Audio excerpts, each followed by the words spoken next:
Olá, eu sou o Thomas Jardim, seja bem-vindo a mais um Protagonistas.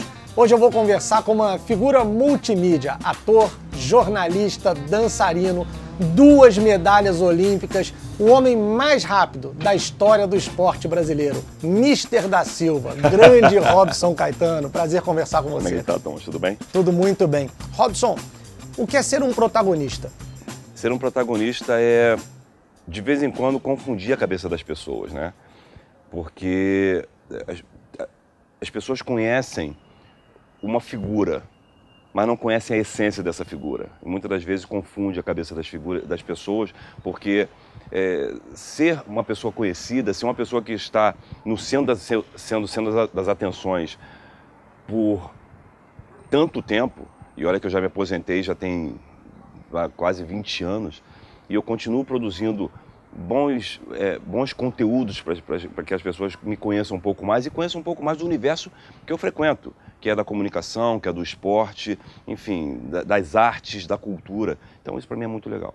Agora, Robson, 10 segundos. Para a maioria das pessoas esse tempo não é nada. Para você, 10 segundos foi o tempo suficiente para mudar a sua vida. Para quem não conhece muito a história, conta pra gente o que você fez em 10 segundos. 10 segundos representou uma mudança de paradigma, né? Mudança literalmente na minha vida, porque eu inclusive uso nas minhas palestras isso, né? Mude sua vida em 10 segundos. Porque você tem exatamente 10 segundos para fazer todas as análises possíveis e imagináveis, e você consegue em 10 segundos realizá-las, para que você possa distinguir o bom do ruim. Às vezes você comete até um erro ou outro, mas a chance de você errar é muito menor quando você, dentro desses 10 segundos, avalia uma situação. E para mim, 10 segundos, eu que treinava durante 9 horas às vezes, algumas fases da minha preparação, correr os 10 segundos representa exatamente colocar dentro desse universo tão limitado de tempo toda uma vida. Imagina você condensar toda uma vida em 10 segundos. Você correr 10 segundos e de repente você sair do ostracismo, do atleta em ascensão, para aquele atleta realidade. Muita coisa mudou de 29 anos para cá, quando você bateu o recorde sul-americano. E até agora esse recorde não foi quebrado. Ser recordista de todos esses países, representar ainda todos esses países durante tantos anos, é para mim uma honra, mas ao mesmo tempo preocupante, porque mostra que a evolução do esporte ela está muito limitada. E limitada ao tipo físico, né? Talvez a qualidade do atleta, ou a qualidade do tempo que esse atleta emprega no treinamento, no descanso, nas suas atividades. Que tipo de erros você entende que podem prejudicar a vida de um atleta, ou até mesmo prejudicaram a sua, durante a sua carreira? A insistência, né, naquele momento mágico, quando você atinge a plenitude como atleta. Porque você atingir o topo, ele não é tão difícil, né? Mas a manutenção dele requer um carinho e um cuidado que talvez eu não tenha tido junto a uma equipe multidisciplinar.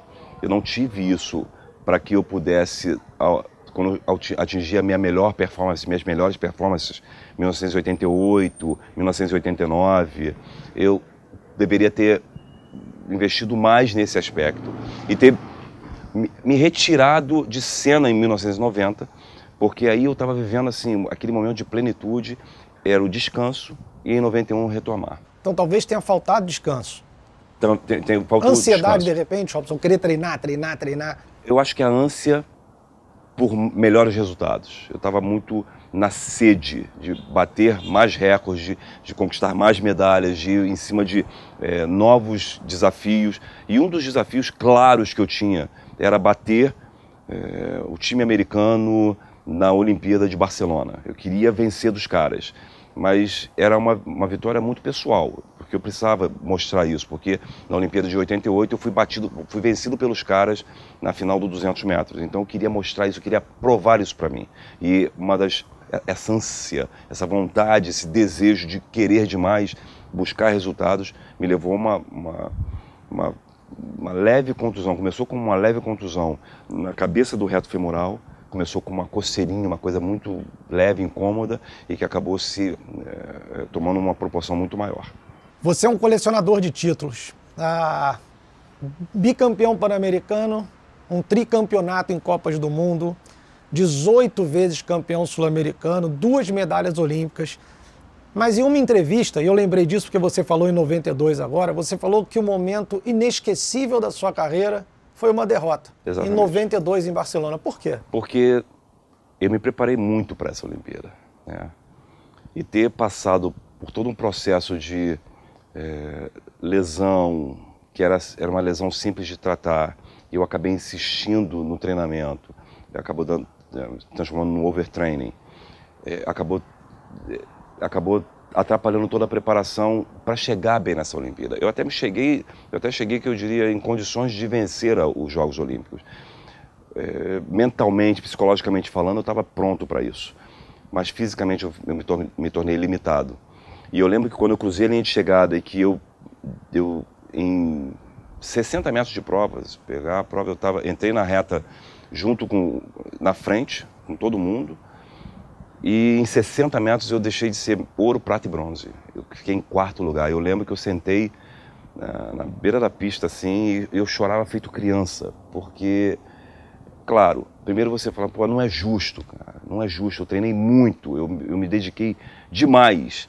Não para estar numa final, porque estar numa final olímpica já é uma honra. Já seria uma honra danada. E eu fiz 5 finais olímpicas, né?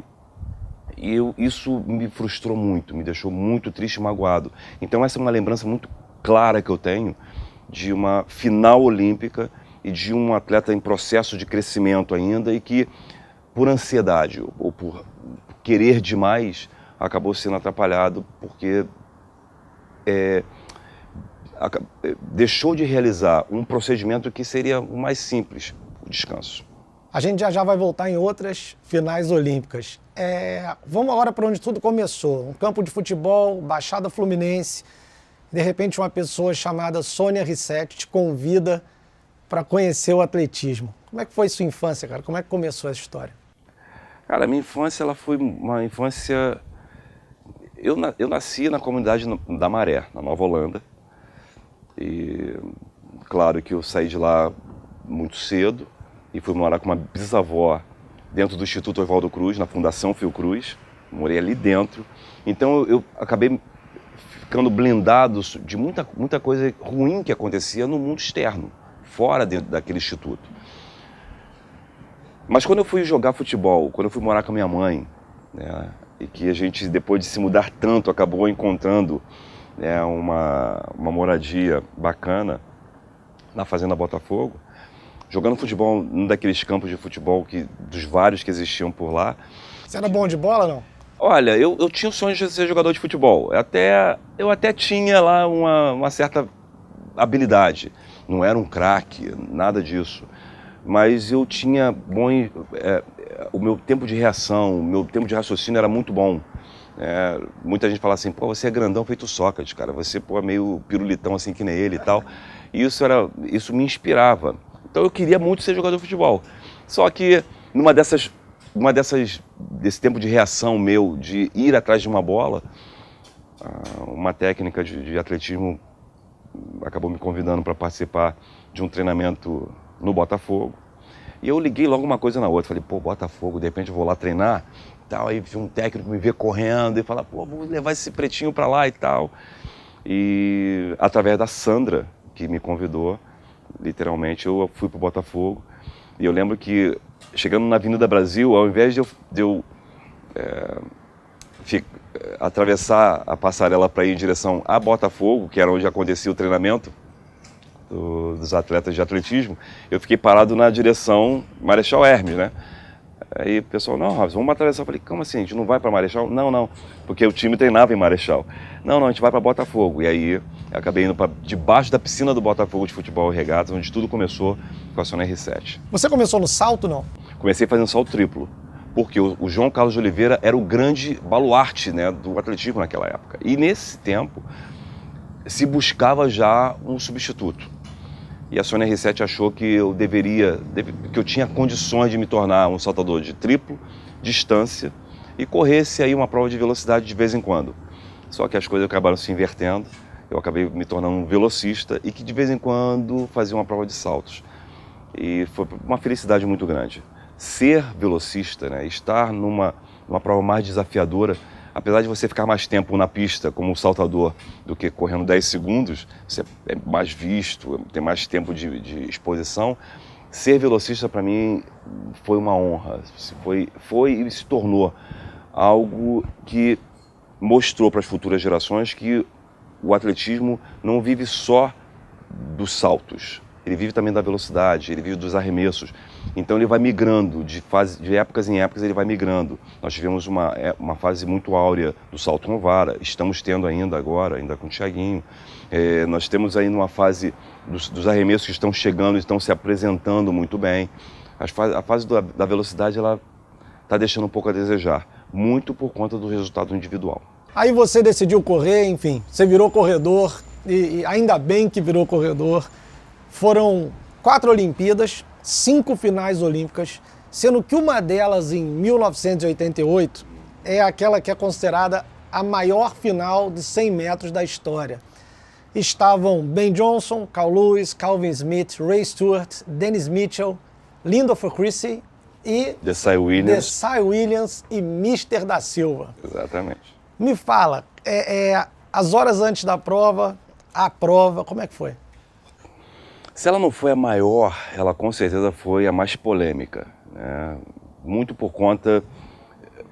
Essa Olimpíada de 88, ela na verdade começou, toda essa trama dos Jogos Olímpicos de 88, da final do 100, ela começou com desafios à parte, né? Com certeza. Os franceses, eu tinha perdido uma medalha no Campeonato Mundial para os franceses e eu fiquei chateado com esses franceses, e eu falava para os franceses, pô, eu ainda vou pegar esses caras, não é possível.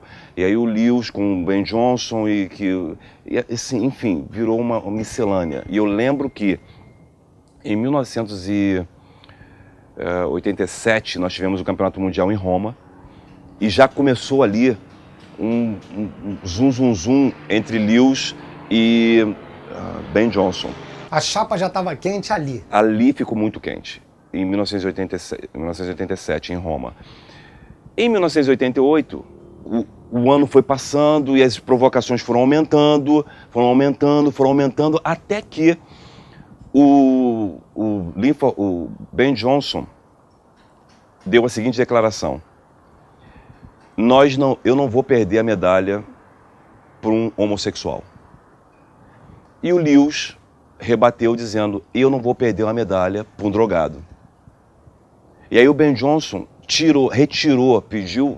Conversa amigável, uma conversa super amigável. Super. Ele pediu para retirar a palavra homossexual e botar faggot, que é bichinha. E aí a coisa realmente ficou muito mais complicada. Eu lembro que a tensão... A nossa foi a última final do dia. A gente correu por volta das 4h45 da tarde, uma coisa assim, 5. E aí só tínhamos 8 atletas e os seus massagistas e a equipe. O mundo olhando para aquela final. A pista de aquecimento já estava tensa. É isso aí. Quando nós chegamos, nós saímos, a chamada que nós saímos em direção ao túnel para ir para o call room, para a sala de chamada. É uma sala um pouco maior, e aí nessa sala verificou o material, equipamento e tal, e eu correndo com o meu spike lá, faltando prego. Mas eu cheguei e quando eu entrei na sala, a energia era muito, mas muito pesada. E aí saímos daquela sala para uma pista interna, para manter o aquecimento, e dali a gente foi para a câmara de chamada. Essa câmara de chamada é uma sala muito menor. E essa sala muito menor, aquela tensão do call room, da sala de chamada, aumentou. Ficou extremamente maior. Era algo tão denso que se alguém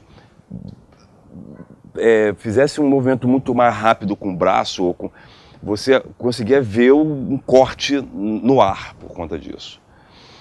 E aí nós fomos chamados para a pista de corrida. Aí eu entrei, quando eu vi aquele estádio com 80 mil pessoas, e a consciência de que aproximadamente 3 bilhões de pessoas estavam assistindo a tudo aquilo, por conta de um embate das provocações. Por aquilo durante meses. Foi muito esperado. Aqueles 10 segundos não foi uma competição, não é como agora, tem o Usain Bolt. Hoje, essa geração de hoje é uma geração bacana. Os garotos são super de boa uns com os outros. Aquela não. Aquela geração era de provocar mesmo. Era de, vou fazer melhor. Mas eles não diziam na cara. Eles mandavam o recado. E o recado era na pista. Bom, o cara fazia 10,05, o outro fazia 10,03. Um fazia 10, não sei o quê. E os resultados eram mais próximos. Não existia aquele atleta que se destacavam muito mais do que o outro. Então, quando o juiz falou agasalhos fora, a ficha caiu, eu falei, cara, o caminho é esse. Ele disse as suas marcas, que eu entrei no bloco de partida, e que ele falou pronto, e aí você fica na posição, e ele dá o tiro de largada, eu corro, talvez como se eu tivesse literalmente indo buscar alguma coisa. E aí eu passo, o Ben Johnson passa na frente, o 10, eu tô logo na sequência. O Ben passa o 20, eu tô logo na sequência. O 30, eu tô logo na sequência. O 40, eu tô na sequência. Eu tô com ele na prova. Você pegar a prova, quadro a quadro, eu tô com ele na prova. Ben Johnson, eu. E os outros estão vindo. De repente, o Raymond Stewart sente uma coisa na perna. Quando ele dá essa travada, eu correndo pela raia 1, desgarro da turma. E assim, é tudo muito rápido. Não dá tempo de pensar e repensar e reprogramar. É muito rápido. E essa reprogramação, você percebe. Eu falei e tento, e a prova foi embora. Aí o Ben Johnson vence a prova, dopado. Qual o seu sentimento em relação ao Ben Johnson? Você acredita em arrependimento? E mais uma pergunta, você já recebeu oferta de doping? Não, eu nunca recebi oferta de doping. Talvez pela minha conduta. Eu sou uma pessoa que eu não gosto de mimimi. Conversinha comigo não rola. Não vai dar certo. Então nem se aproxima. Eu sou muito claro na minha mensagem. A minha mensagem é treinamento. Vamos treinar. Então nunca me ofereceram. Eu já vi situações, mas eu procurei passar ao largo. Se me perguntasse na época, você via. Quem foi? Fulano. Mas eu tinha que ter a prova. Se na época tivesse os celulares, eu fotografei, é esse aqui, o cara. E o sentimento em relação ao Ben Johnson? E o sentimento em relação ao Ben Johnson é assim, eu falo com ele de vez em quando. Né? Eu converso com ele, e aí, Ben, como é que tá? Ele, tô bem e tal. Eu sinto pena dele. Sinto pena, literalmente. Eu acho que ele foi movido por uma rivalidade, que na verdade essa rivalidade começou em 84. Ben Johnson e Lewis. Quando o Ben Johnson ficou em terceiro na prova dos 100 metros, e que descobriu que o Lewis já tomava hormônio do crescimento já em 83, 82, por aí, já estava tomando. E o Ben Johnson falou, é injusto, cara, eu tô aqui treino pra caramba, o cara ganha tomando isso, vou tomar também. E ele começa a tomar. Em 1984 ele já começa, logo depois da Olimpíada, um processo, que dele é de 84, o do Lewis é de 83, ele tomou pré-olímpico. O Ben Johnson tomou de um ciclo para o outro olímpico. E aí ele aproveitou e absorveu muito melhor o treinamento do que o Lewis, que treinava salto de distância, 100 metros, revezamento. O Ben Johnson só treinava 100 metros. Então, foi muito clara essa evolução do Ben Johnson nesse aspecto. E as pessoas começaram a desconfiar realmente dele. A mesma coisa aconteceu com o Linford Christie. O Linford Christie, o pessoal falou para ele, olha só, ou você para ou a gente vai parar você. Ele falou, opa, tanto é que ele... Então tinha mais gente dopada ali?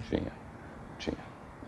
Infelizmente tinha. Eu lamento por eles, lamento por mim, porque eu deixei de ganhar, eu não perdi, eu deixei de ganhar bolsas astronômicas, sabe, financeiramente mudar a minha vida. Então, resumindo, se fosse uma prova limpa, você teria feito o melhor resultado e a sua vida poderia ser diferente? O meu resultado seria melhor.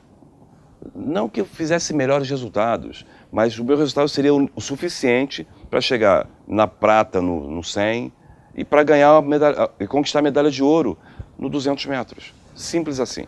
Você comentou a respeito de ampolas e seringas na pista. É, complicado.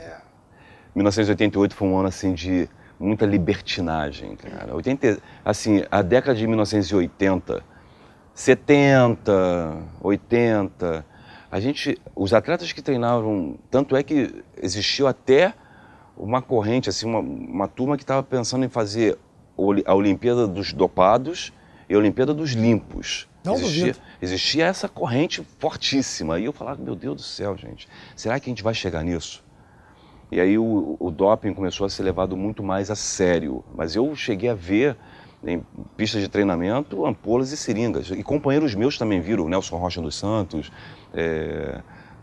outros companheiros que estiveram comigo em Jogos Olímpicos também viram. Então, assim, era algo muito às claras. Depois a coisa começou a ficar um pouco mais low profile, mas antes era uma coisa que, cara, você falava assim, como é que eu vou fazer, cara? Então eu tenho que treinar 3 vezes mais para poder chegar próximo desses caras. E eu fiz, não me arrependo nem um pouquinho. O doping interfere, por óbvias razões, de maneira direta na vida das pessoas. Na vitória de uns, na derrota de outros. Você acha que o doping deveria punir ou banir? Banir.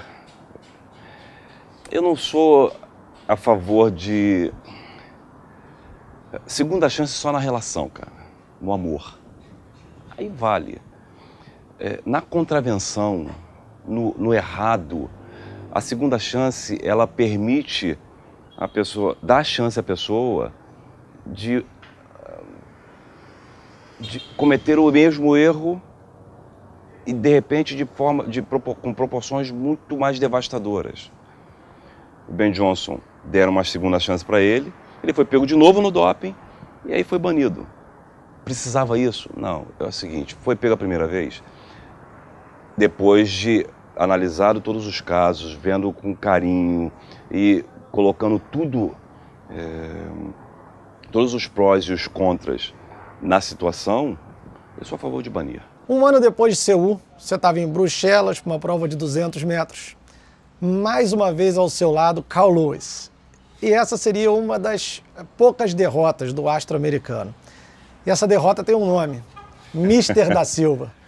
Me conta essa prova como foi. O Joe Douglas, que era o manager, né? Aliás, ele é a pessoa responsável ainda pelo time Santa Monica Track Club. Ele me disse uma frase que ela é enigmática, ela é fantástica, e representa muito para mim como atleta, como ex-atleta, como profissional do esporte, que foi a seguinte, ele disse, aspas, Robson, você foi o único atleta que não tomou doping, que venceu do meu atleta, fecha aspas. Ele até queria seguir. Uma frase forte. É uma frase forte, de impacto. Eu falei, beleza. Ele falou, você foi o único, você foi o único que não usou doping, que venceu do meu atleta. Então, estávamos naquela final, em Bruxelas, naquele Grand Prix, que era chamada, na época era Golden League, era Grand Prix 1, depois passou a Golden League e agora é Diamond League. Os 2 atletas que me venceram, que me superaram em Seul, estavam na prova. A prova clássica de porque naquele ano foi um ano para que eles limpassem o organismo, né? Que em situações iguais, eu venceria eles, assim, tranquilamente venceria. Não tão tranquilo, mas foi uma vitória muito tranquila. Na verdade, foi uma surra que eu dei nos 2. Mas a prova em si foi a demonstração clara de que, em situações iguais, eu teria vencido deles em 88 na Olimpíada.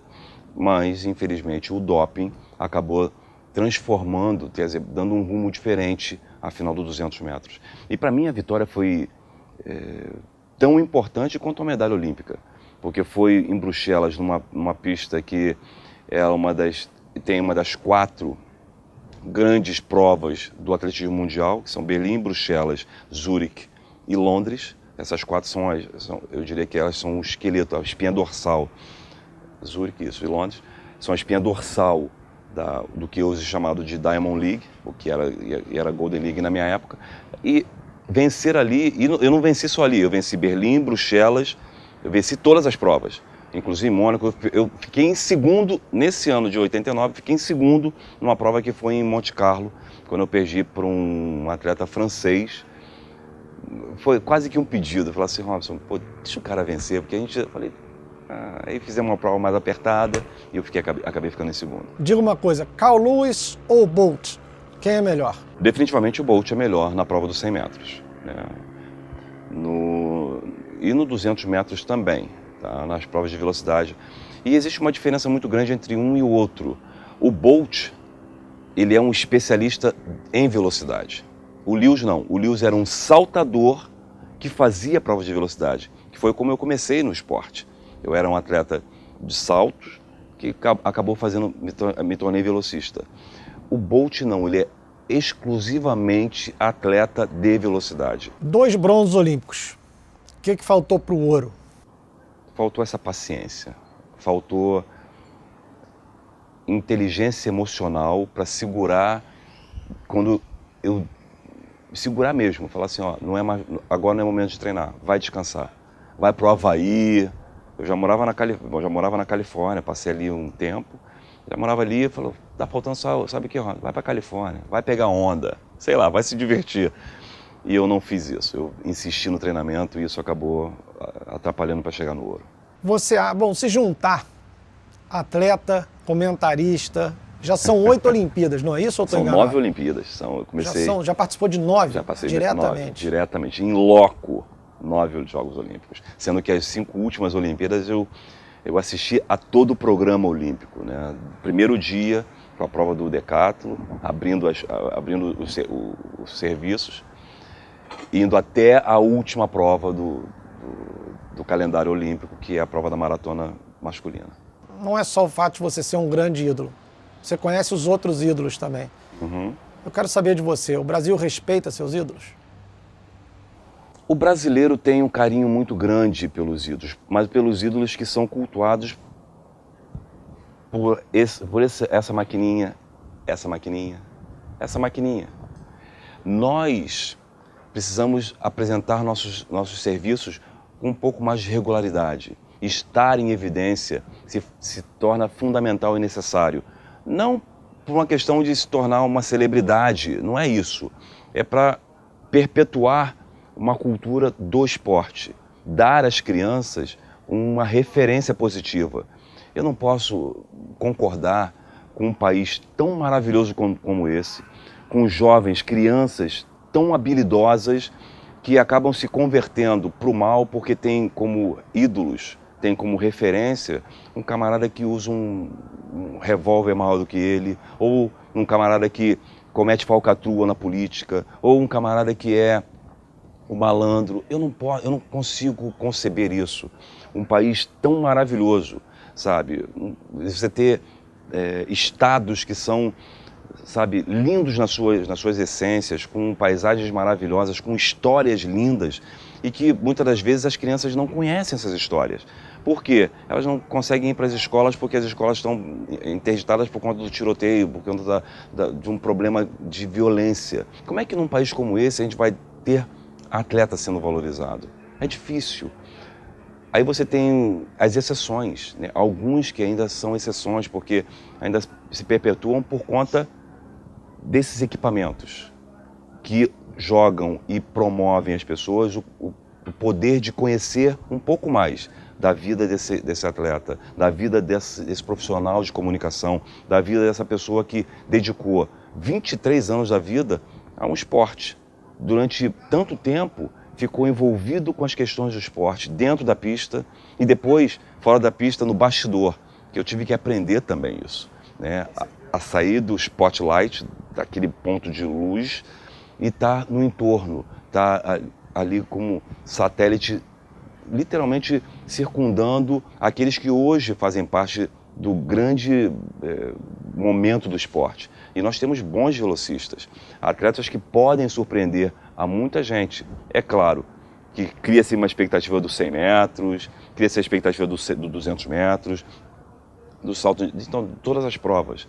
Mas o que a gente quer mesmo é um país onde o jovem que está indo para a pista tem a consciência da história que ele está representando e defendendo. Porque ele não defende só as cores do Brasil.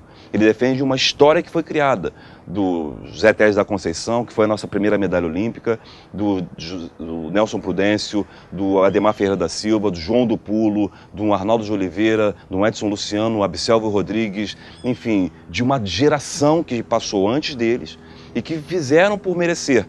Não chegaram às finais olímpicas como deveriam, mas trilharam, mapearam, sedimentaram, botaram ali tijolo por tijolo ou paralelepípedo por paralelepípedo nessa estrada do atletismo. Você considera o atleta um herói, um predestinado ou um abnegado? Ele é um predestinado. Ele nasce para ser atleta e é descoberto por pessoas como a Sônia Rissetti. Há 16 anos você pendurou as sapatilhas, mudou de vida e hoje, entre outras coisas, você dá aula de educação física. Eu li no seu blog que dar essas aulas ajudou você a vencer a depressão. Por que você estava deprimido? Eu amo televisão. Amo. Não, eu sempre gostei. Eu sempre fui gaiato em televisão, né? Dando entrevista. Eu sempre fui notícia. De repente eu comecei a produzir isso. De repente eu comecei a trabalhar com isso. Aprendi a amar a profissão e a defender cada profissional que está atrás da lente. Então, eu aprendi a fazer isso, aprendi a lidar com esse universo de maneira muito tranquila, sem atropelos. Eu sou ator formado, eu sou diretor de teatro e TV, eu sou jornalista, profissional de educação física, e estar envolvido com pessoas é isso que me move, que me transforma. Quando eu não tenho essa oportunidade, que me é cerceado esse direito, eu fico me sentindo mutilado. Você reencontrou a felicidade dando aula? Eu encontrei. Porque eu gosto muito, eu sou falastrão, né? Mas eu sou um líder que eu gosto de me envolver com as pessoas, com quem está fazendo o exercício, com quem está, viu, né? Voz de comando, tal. Aí a voz de... Eu sou desse jeito, eu gosto de me envolver, brincar, me divertir com todo mundo. Eu abraço, beijo, eu gosto disso, dou carinho. Tem que ser dessa forma, a filosofia é essa. Você fez teatro, cinema, programa de TV, comentou. Enfim, como eu disse lá no início, você é uma figura multimídia. Se formou em comunicação, artes cênicas, educação física. Se não fosse o atletismo, onde estaria o Robson hoje? Que tipo de caminho você teria seguido na vida? Olha, com certeza alguma coisa envolvendo carros. Sério? Sério. Não sei se seria mecânico, eu não sei se eu seria um beauty car, entendeu? Vamos transformar o carro do fulano em uma máquina maravilhosa, uma coisa. Eu gosto, esse é um universo que me fascina muito. Piloto, quem sabe? Piloto não sei não, talvez... É aquela história, você precisa dar oportunidade para o jovem. Se você abre os caminhos, abre a porta para o garoto entrar, ele senta no cockpit, ele vai dar o recado de alguma forma. Então, se você pilotasse tão rápido quanto você corre, ia ganhar tudo. Seria ótimo, né? Mas segundo o Cacá Bueno, a gente fez uma corrida, uma brincadeira num cartódromo e falou assim: Robson, não é boa, cara. Você dirige mal, hein, cara. Falou, cara, como assim dirijo mal? Mas é porque também, depois dos 40, você faz uma brincadeira, as habilidades como piloto já não são as mesmas, né? Tanto é que os garotos só começam muito cedo no automobilismo. Mas eu acho que o grande barato seria estar envolvido com alguma coisa, com carro, alguma coisa com moda, que eu também gosto muito, ou alguma coisa, talvez alguma coisa de arquitetura, que é uma coisa que eu gosto muito, ou então engenharia. Eu gosto muito de obra. Eu saio fazendo obra em casa, eu quebro, tal. Eu que levanto telha, eu que quebro não sei o quê, eu sou um gerente de obras, adoro isso. E acho que teria chance nesse universo. Você tem seu instituto, você dá aula de educação física, você é palestrante. É um dia a dia diferente hoje, né, Robson? É um dia a dia diferente. O instituto ele não vai tão bem das pernas, porque o governo do estado quebrou e ele era a nossa fonte pagadora. Tanto é que agora eu estou às voltas com problemas financeiros mesmo dentro do instituto. Eu tive que enxugar tudo, eu tive que cortar literalmente. Hoje as atividades do instituto elas estão suspensas até a gente tentar resolver as questões financeiras do Instituto, que elas são pesadas, pesadíssimas.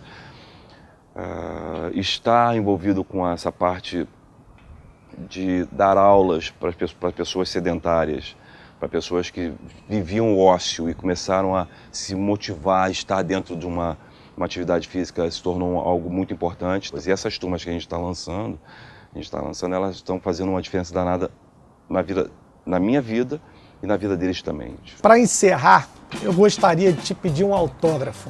Claro. Eu tô aqui. Tem papel e Tá aqui. Mentira! Não, tudo friamente calculado. Que isso? Mister da Silva. Opa! Está aqui, ó. As pessoas que nos acompanham vão ter o prazer de participar de um sorteio para faturar essa medalha, essa réplica dessa medalha assinada por você. Boa! Pô, é muito legal. Cara, vocês não podem perder isso aqui, cara. Que isso? Ô Robson, A fim de a gente ficar fica com até ela. emocionado, segurando, pensando em como aconteceu. E você aí, ó, que quer ganhar essa medalha aqui, assinada pelo Mister da Silva, dá uma entrada no nosso Facebook amanhã, que a gente vai mostrar lá como você faz para participar desse sorteio. Robson, obrigado mais uma vez. Eu que agradeço. Foi uma grande honra. E você, curtiu nossa entrevista? Então se inscreve no canal, curte nossas redes sociais, compartilha com os amigos. A gente se vê semana que vem. Um grande abraço. Valeu!